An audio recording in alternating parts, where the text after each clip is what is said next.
चलिए NCERT circle का exercise 10.2 का क्वेश्चन नंबर 8 में आएगा। अ क्वाड्रिलेटरल एबीसीडी एक क्वाड्रिलेटर है, is drawn to a circumscribe a circle, prove that A B plus C D is equal to A D plus B C. मतलब A B plus C D जो है वो equal हो गया A D plus B C का, ये prove करो।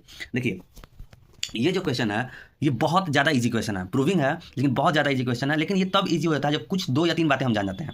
पहला बात ये है कि ये चीज़ें हमेशा याद रखना है कि टेंजेंट जो होता है ये ए एस जो है वो ए पी के इक्वल रहेगा। क्यों रहेगा, एक हम यहाँ पे प्रूव कर देते हैं, बाकी और सबके लिए आप लोग तुरंत समझ जाइएगा। यहाँ पे अगर मान लीजिए इस सर्कल का कोई सेंटर है और यहाँ से रेडियस ड्रॉन कर दिए, इसके ऊपर यहाँ पे रेडियस ड्रॉन कर दिए, ठीक है। तो यहाँ तो ये रेडियस तो ये तो टेंजेंट की तरह हो जाएगा। तो टेंजेंट पे तो क्या करेगा, वो 90 डिग्री बनाएगा, 90 डिग्री बनाएगा।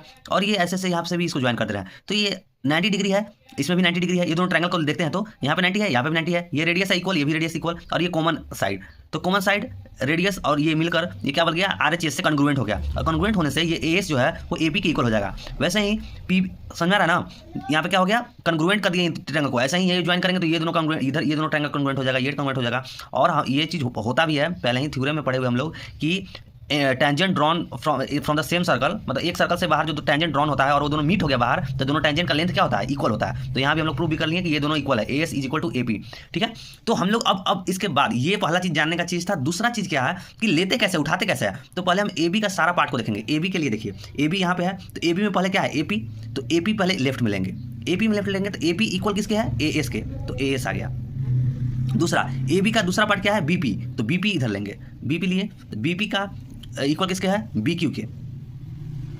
उसके बाद हम लोग को सी डी पकड़ना है, याद रखना है सी डी। ये सी डी का एक पार्ट नहीं है, सी आर, सी आर लिए।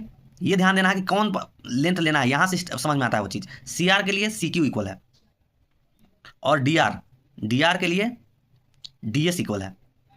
अब ये इक्वेशन 1 हो गया, इक्वेशन 2 हो गया, इक्वेशन 3 हो गया, इक्वेशन 4 हो गया।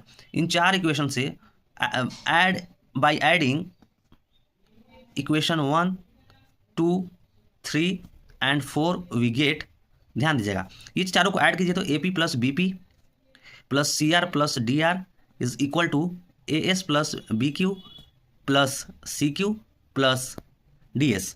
तो अब ध्यान दीजिए A P plus B P मिलकर क्या हो जा रहा है, A B, plus C R plus D R, C R plus D R जो हमको चाहिए था सी डी। इधर देखने का बात है ए एस कहाँ है, A S plus D S, ये दोनों मिल रहा है, A S plus D S, तो क्या बन जा रहा है, A S plus D S is equal to A D बन जा रहा है। और B Q plus C Q क्या बन जा रहा है, बी सी। यही तो प्रूफ करना था, A B plus C D A D plus B C, A B plus C D A D plus B C, prove हो गया।